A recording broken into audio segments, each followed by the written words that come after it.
पत्नी ने पति को सरप्राइज दिया।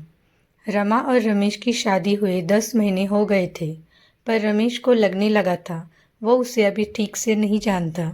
इधर कुछ दिनों से वो परेशान रहने लगा था। कल ही की तो बात है, तबीयत सही नहीं होने पर वो जल्दी छुट्टी करके घर आया तो घर के दरवाजे पर लटका ताला उसको मुंह चिढ़ा रहा था। पड़ोस की अनु भाभी से रमा की बहुत पड़ती थी, शायद उन्हें मालूम हो। ये सोचकर उनसे पूछने गया तो पता चला शाम 4 बजे रोज रमा बिना कुछ बताए कहीं चली जाती है।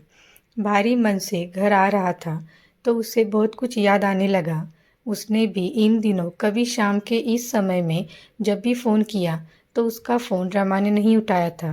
दवा का असर था कि उसे नींद आने लगी।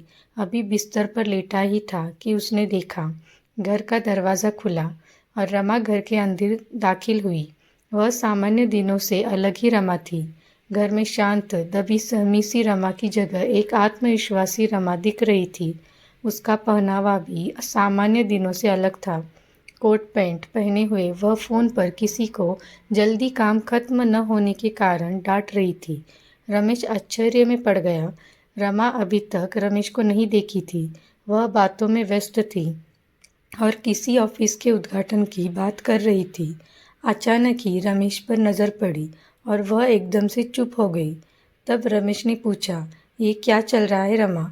मैं कई दिनों से देख रहा हूँ तुम मुझसे कुछ छुपा रही हो और आज ये साबित भी हो गया। तब रमा ने कहा कि मैं तुम्हें अपनी शादी की सालगिरह पर एक सरप्राइज़ देना चाहती थी।